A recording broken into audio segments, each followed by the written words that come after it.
ahead and start with Chris Miller. Appreciate it. Scotty, how are you? Doing well, Chris. What's happening? By my count, I see 8 players are not available, 6 to COVID, 2 due to injury. How many players did you have tonight for practice? We had 8, and then Russell did a little bit, so no, we didn't have a lot. Is it your understanding that those will be the same amount of players that you will have getting on the plane going to Milwaukee tomorrow? Yeah, I mean, it's definitely it's not an ideal situation. One, I mean, it's great to be back though. I mean, I do miss the players. I miss talking to you guys daily. But yeah, we haven't practiced in 9 days, and I wouldn't even consider today a practice.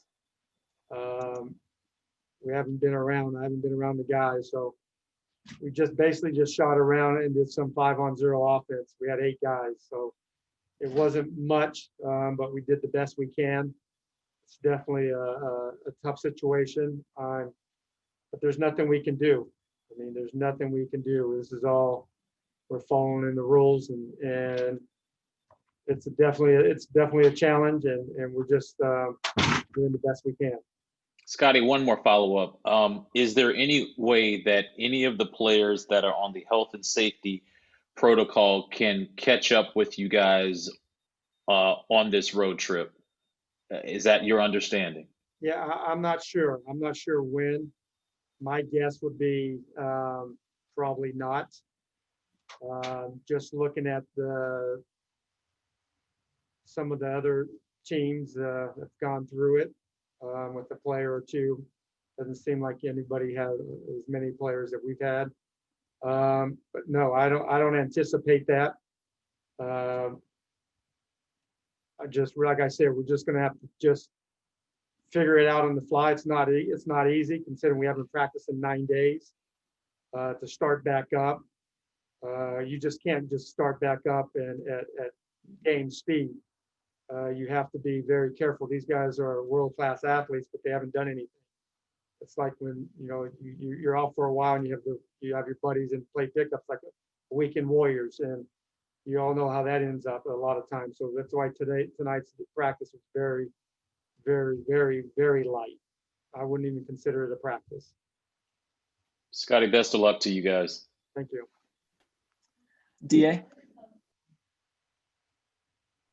Hey, Scotty. I know the league will get through this season and you all will get through this season one way or another, but at some point, does this not feel like a season? Yeah, I mean, I've been in the league for 30 years and never had this. I never missed a game due to a cancellation. I can't remember, let alone as many games we've missed. I've never had 9 days off in the middle of January.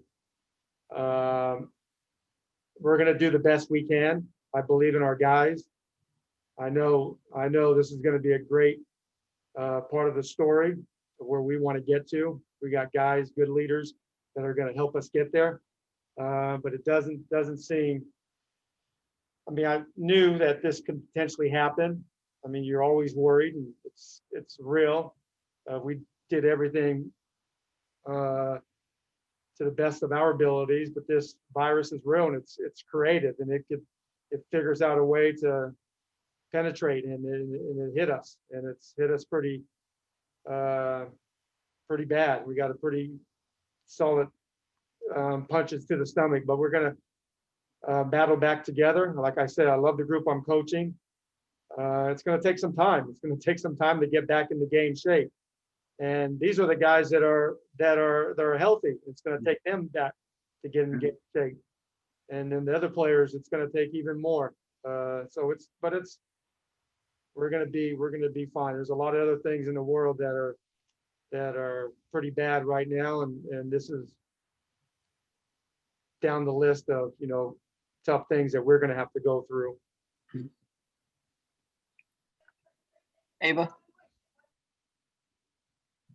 Hey, Scott. Nice to see you. When you talk about having to be careful and account for, or I guess, for the higher risk of injuries, how do you guys go about doing that? Is that extra warm-up time? Are guys going to be on a minutes restriction? What can you do? Yeah, I mean, I don't know. This is, like I said, we don't have a blueprint for this. We have our entire team that was out for nine days. We haven't practiced. And the last thing I want to do is put our players in a position that they're gonna be susceptible to injury. So that's why today's practice is not a practice. It was just basically a bunch of shots and get into the gym. It was almost like therapy for all of us to get together and do something we love to do. It's tough. It's like I've never had a situation that we haven't had 9 days of practice, and that's a long time. I don't like Allen Iverson because my daughter and my son and all their buddies send me the clips where he spun me like a top, but I would be his favorite coach right now because we never practiced for the last 10 days or so. But I'll tell you what, our guys came back in pretty good spirit. It was a good day today for a lot of reasons, and we should be thankful for what's ahead for us, for our country, and we get to be in the gym today a little bit, but I definitely worry going forward because these are our healthy guys, and the conditioning is definitely behind in the teams that we're going to be playing. Scott, I'm glad you're not rusty on giving us the anecdotes with the answers. That's nice. Was Russell able to get into the facility this week for a reevaluation, and do you have an updated timeline for him? Yeah, he's progressing into basketball activities. Did a little bit today. Don't know when he will play, but he's definitely progressing in the right direction. He's feeling good. We'd love to have him back as soon as we can get him, but we're in no rush. We're going to wait, obviously, until he's 100% ready to play. But he's definitely reevaluated. Things are looking good. He's back to doing some basketball activities. It's going to take, maybe some more time. Chase. Hey, Scott. Obviously, 5 games postponed, and a lot of the news kind of trickled out. When did you realize that it was going to be this bad, that the outbreak was this widespread? I didn't know. I mean, it was definitely tough. Like I said, I've been in the league for a long time, coached for the last 12 years or so as a head coach, and it was definitely the toughest week. And I don't know if you will ever have one of those type of weeks ever again. Matter of fact, I know we won't. One day, told in the morning that Brad will not play due to, I think it was contract tracing. That same day, Russell wasn't going to play. I think that was against Miami. And then 1 minute into the game, TB tears his ACL. So he's out all year. And then after that, we get a couple of guys, and then another couple of guys, and then another couple of guys, and it kept going on and on and on. And then you're helpless, you're frustrated, but you're also knowing that we just have to go through it, and this is going to be part of our season. And a lot of times when you go through things, it's not what you're going through, is how you go through it. And we're going to have to go through it together. We're going to stick together and build our team around what we had to go through to be able to get out of it together. And what are the conversations with, Dr. Medina been like as you guys try to come up with a plan to ramp things up under circumstances you guys haven't dealt with before? The NBA has all the protocols are set, the memos are there for us to read and look at, and they go over it constantly with us. And like I said, we do the best we can. Nobody wanted this to happen, but it happened. We have to deal with it. And Dr. Medina has done a great job. It's just, like I said, it's around everywhere. This is not a hoax. There's over 400,000 Americans that passed away with this virus, and we take it serious. You're obviously concerned, but what we're going to do, we love doing what we do. I love my job. I love the players I get to do my job with. But it's definitely it's challenging, but it's also going to be we're going to get through this all together. Fred. Scott, you mentioned a few times just about how slow you guys, careful you guys have to be in ramping guys up before you play a game. But obviously the league is implying something different if it hasn't canceled that game on Friday. Has there been any pushback from you guys in wanting to play that game, either from you or from the front office towards the league, just even though you technically fulfill the requirement of having eight healthy guys? Yeah, I mean, we have to do what the league tells us to do, right? But we also get to make a decision on how we get to practice and this and that. We haven't practiced in 9 days. It's going to be very difficult. I mean, think about it. We practiced tonight. We had to wait until 7:30 tonight before we can get on the court. And then we have a practice tomorrow at 11.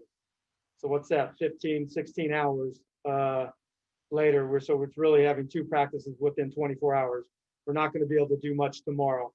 It's going to put us in a very difficult position to have a game Friday night. If they make us play the game, obviously we have to play the game. I don't know how we're going to be able to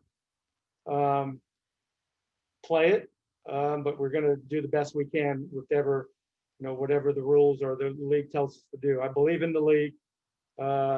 We all know that this is about the players, and we want to keep our players healthy, and they're going to do what's right, whatever that is. They're going to let us know. And how has this process of practicing with 8 guys been different for you guys? What exactly are the health and safety protocols for coaches jumping in and scrimmaging? Is that legal? Have you been able to do that? We do that as best we can. I mean, we've dealt with some injuries in the past, so we throw coaches in there, but we do the best we can. And with, all the coaches are wearing masks. Some of the players, we all wear the mask before all of our workouts. But it's tough when you have 8 players and you haven't practiced in 9 days. So to call it a practice, that's pretty much that's a stretch. And we got some shots up tonight, and we're probably gonna we're not gonna do much more than that tomorrow. Quentin. How you doing, Scott? You mentioned how you don't want to put your players in a position to risk injury, but naturally the question when you only have 9 available guys or 8 available guys is, how do you handle the workload, especially on a road trip like this? Have you gotten a chance to sit down and think about rotations and minute allocations to what players, because this is a tough stretch you guys got coming up? Yeah, it's definitely a tough stretch. The minutes are going to be spread out. We're probably not going to be as fast as we want to play. We're probably going to throw more zones just to kind of slow the game up a little bit, because obviously conditioning is going to be an issue. And then like I said, we have a game, then we go to San Antonio, and then we go to Houston Pelicans back to back, and then we come back home after a day off to play the Hawks. So it's going to be, we're going to have to be wise. And I got some pretty competitive guys, but I'm going to have to be smart and make sure that everything is spread out. And it's all remains to be seen. It's all hypothetical right now. We still have another day to think about, a day and a half before the next game. And taking it off the floor for a little bit, I just wanted to ask you if you got a chance to watch the inauguration of Joe Biden today, and if you had any comments about, what's going on in our nation's capital. Yeah, I saw it. I mean, that was the silver lining. I got to see, been outside walking quite a bit, see all the incredible things that DC has to offer, and then see all the things that are taking place from that outrageous, disgusting incident on January 6th, to seeing all the militaries with machine guns and protecting. And then I got to see Joe Biden's inauguration speech, which was incredible. And I think the young lady is Amanda Her poem was just phenomenal. Gorman. Yeah, Gorman. Yeah, hers was that to me that was captivating, and I recommend everybody listening spending 5 or 6 minutes and hearing her, because what she did, and it was just incredible. So that was a good thing for today. And I was just waiting after that, just waiting what time will practice be. We've been testing twice a day, and getting around the city has been a little challenging. But like I said, these are minor problems in the real world, and I always try to keep things in perspective. We all have families, and we want to keep everybody safe, but there's a lot of things going on that has happened that are much worse than not practicing for 9 days. Good luck to you, Scott. Thank you, sir. Thank you. Matt Paris. Hey Scott, just going back to Russell, will he travel with you guys, and is there any hope of him playing on the upcoming road trip? Yeah, I mean, he will travel with us, and just ramp up as much as we can with the basketball activities. I don't know when he's going to play. Yeah. Don't know if it's going to be on this road trip or not. But we'll know when he's ready. When he's ready. And then you guys have had a staff member test positive as well. Was that related to kind of contact tracing with the players, or was that something outside the facility, inside the facility? What do you guys kind of know about that? No, that was it was a what's it called, a false positive. Okay. Everything's good. He's been negative every day since then. So that was another good news. All right, we'll go. Last question is Zach Akuma. Hey, Coach. The guys in the protocol, whatever you can talk about, disclose, but how frequently are you in communication with them, and how are they doing? They're doing well. Text them every few days. Our coaches text them, our players text them. It's not easy for them, no question. Their symptoms vary from player to player. They're all feeling much better today. I actually text all of them today. Miss seeing them, miss being around them. But don't know when they're coming back. It's all predicated on the protocols that we have in place, and don't know if they're going to come back on the road. I would probably think not, but you never know. But they all seem to be in pretty good spirits, considering that they haven't been around to get any conditioning. We did as much as we can on Zoom, but they did not. Just the players that are not positive. So it's going to take them some time to get back into condition, and their legs are going to be a little heavy the first week or so, but it's just part of coming back. Thank you, guys. Appreciate it. Thank you. Thanks, Coach.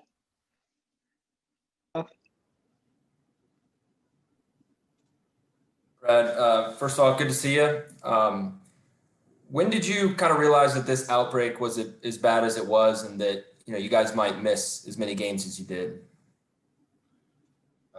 Probably the same time you guys found out. I mean, it was pretty much a day-by-day basis. I mean, once one guy goes down, you pretty much take all precautions from there. I mean, every team we've played, I think our last 4 or 5 teams have had it. So, I guess it was kind of like only a matter of time type thing, but I didn't really pinpoint a date or anything like that. But, once you seen one game go down, you kind of knew it was going to be a trickle down effect from there, but I didn't think it was going to be as long as it was, for sure.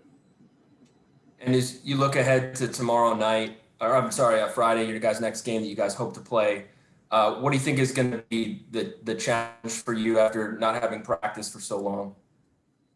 Just what you said, not having practice. I mean, we haven't, a lot of guys, I mean, I have the luxury of having a basketball gym and weight room in my house, so I'm able to get work in, but not everybody has that luxury.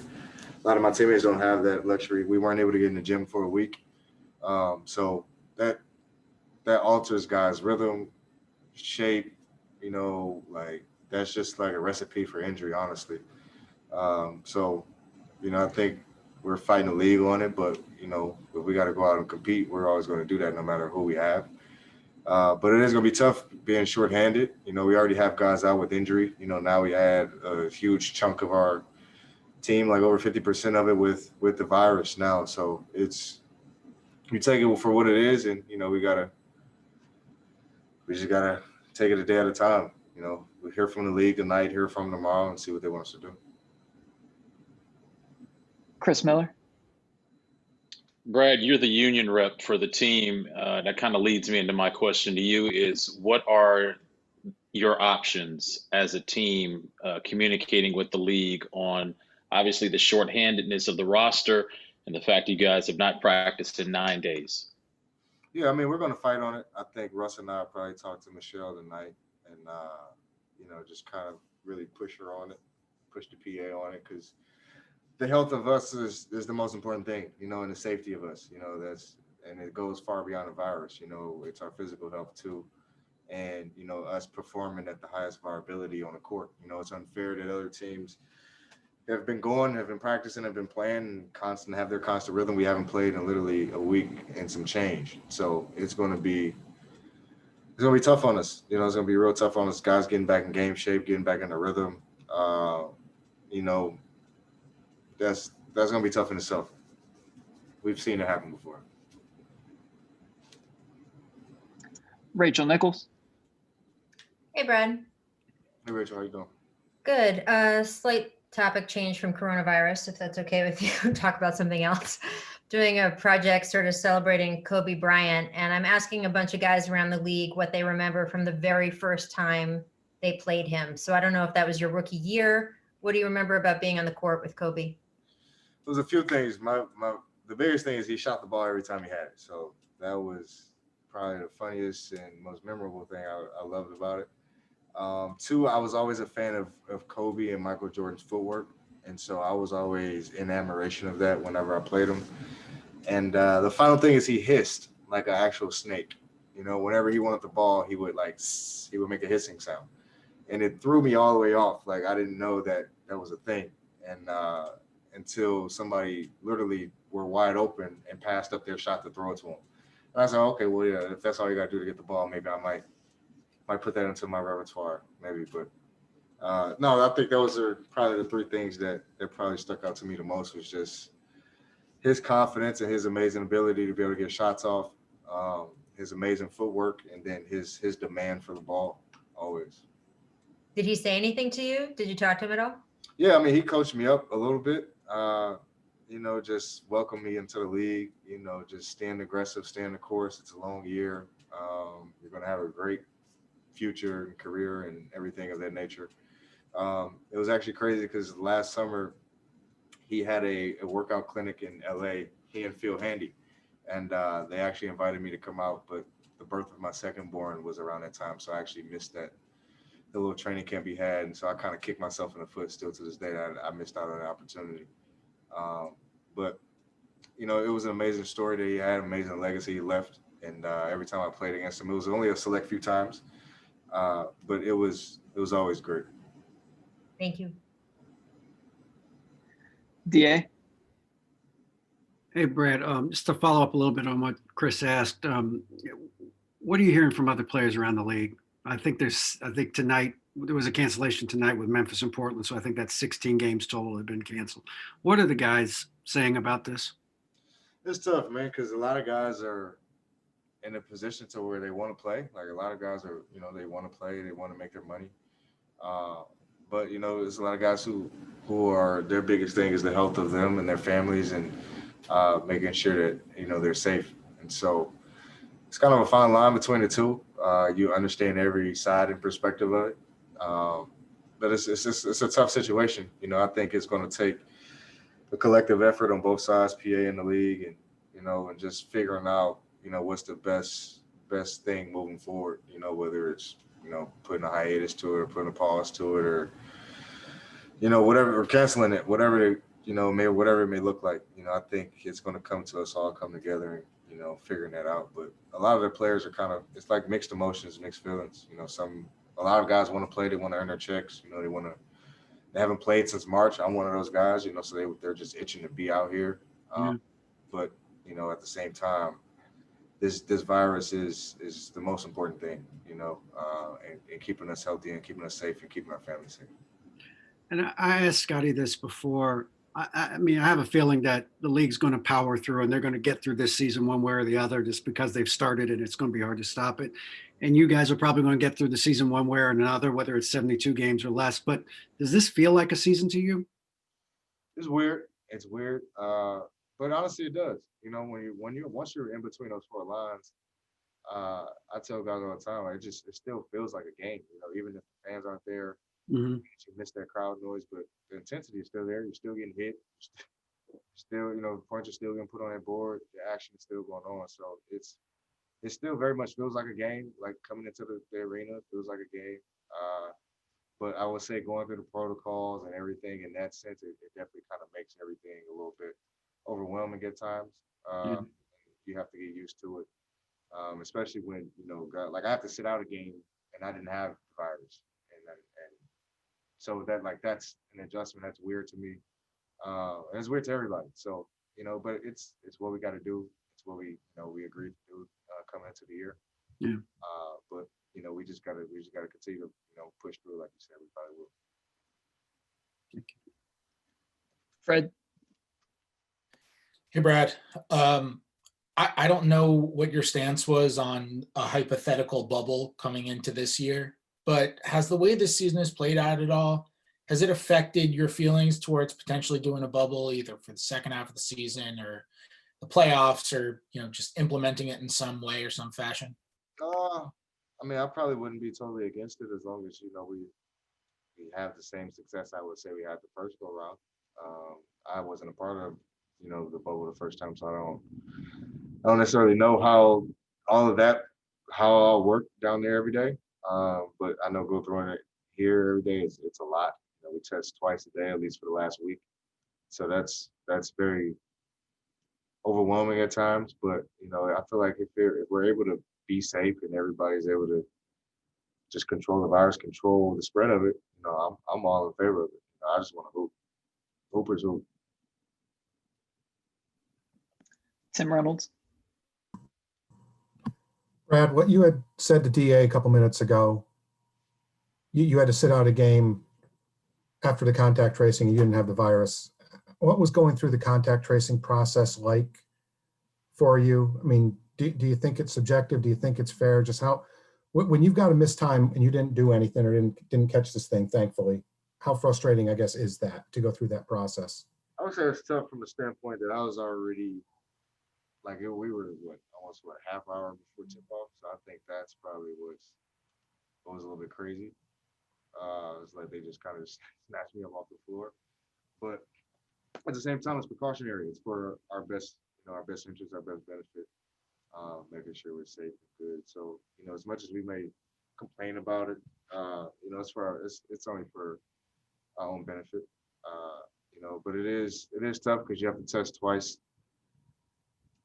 a day. You know, you have to quarantine. You can't come to the gym. You can't be around anybody. You have to kind of stay away from your family. So a lot of that stuff is tough with the rules of it. You have the luxury of having that home gym in your house. How much time have you spent in that in the last week? It's crazy because I try not to kill myself at home. Like I let home be home. I try not to, you know, bring work home. But in a situation like this, I got in there a few times. I didn't overdo it because at the same time, I needed my rest. So I've used this as a positive. Rested my body, got some treatment, rehab at home, and pretty much just kept my rhythm going, just kept my muscle memory going. I lifted at home too, so just making sure I just have the same routine, same flow I had, you know, when they kind of cut us off. Thank you.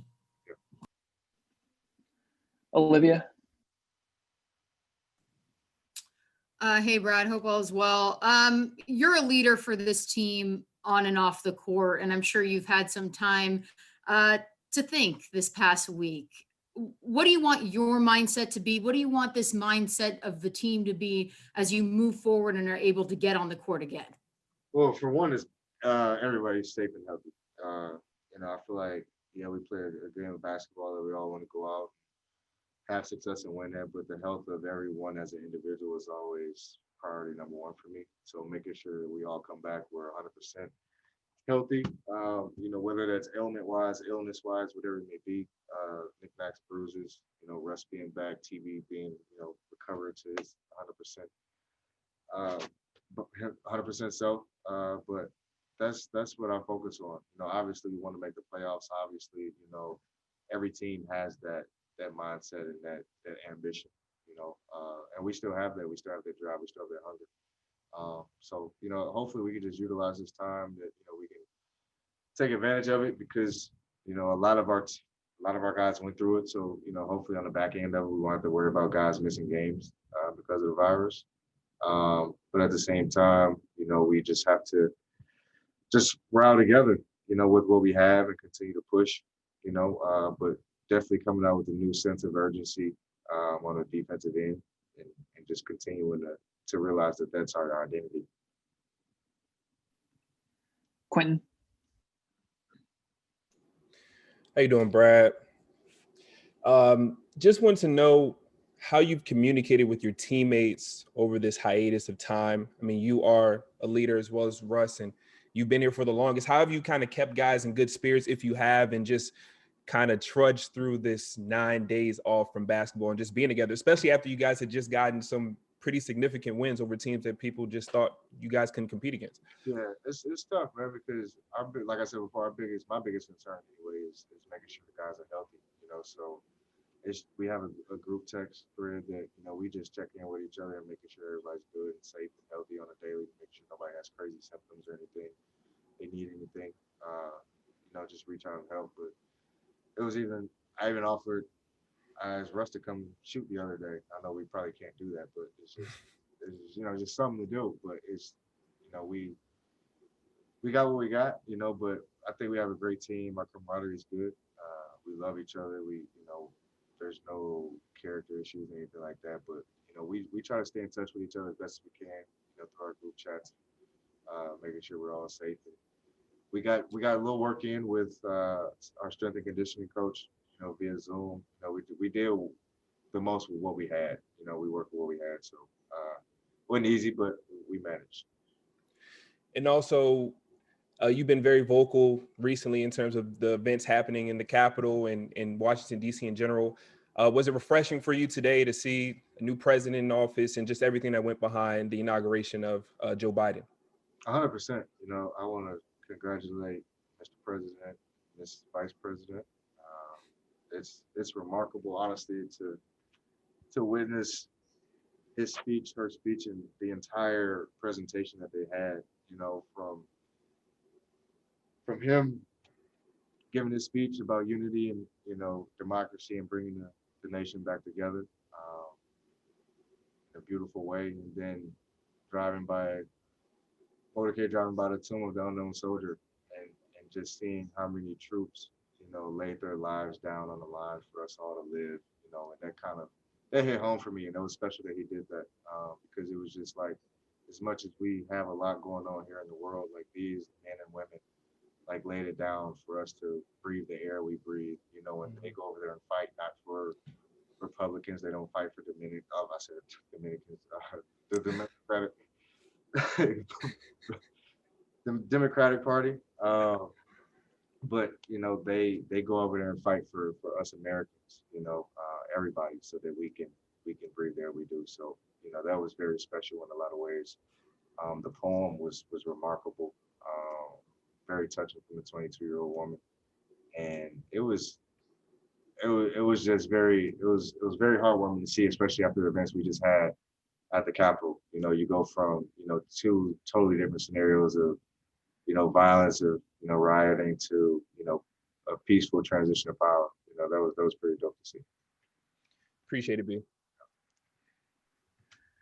All right, we'll take the last question from Matt Paris. Hey, Brad. Two things. Just one, how much time do you think you guys need in terms of just ramp up? Obviously it's a little bit of a difficult situation.